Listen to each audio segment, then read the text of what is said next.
Hi guys, kamusta? LJ Hobbies here. Ngayon pag-uusapan natin ang mga iba't ibang klase ng laruan na yun. Mag-start tayo dito. Ito yung maliit na laruan. Mini figure lang siya. Mini figure lang siya.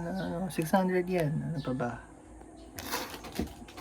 Pag-usapan natin yung malalaking laruan. Katulad nito. Superman. So yung Superman na to, medyo pricey siya. 749. Pero ito yung mga laruan na tipong sumaldo ka. Tapos yung sweldo mo 30k.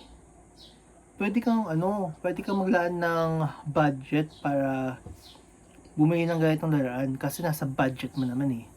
Kaya dapat nasa budget mo. Kaya ito, meron kang ilang yen to? 1 million yen. Hindi kumastos ka ng 100k yen.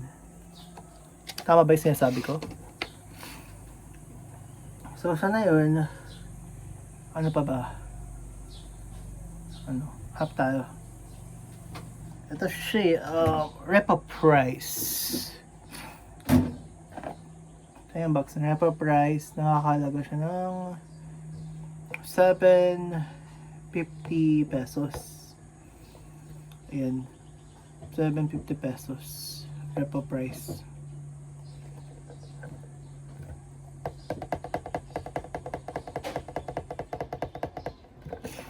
Pakita ko sa iyo yung mismong laruan.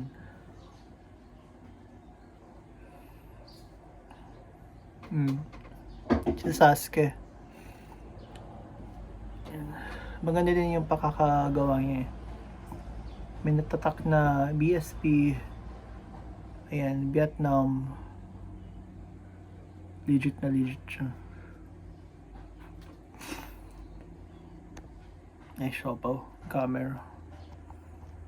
Ito naman ganyang camera. Ayan. Meron dito hindi ko na kumakaano ito pero legit din to eh. Si Jiraiya, mentor ni Naruto. Ito si Minato. Hokage to eh. Gusto niya bumili sa sa Shopee ng mga yung tipong alam mo na yung ito 99 lang nabili sa Shopee.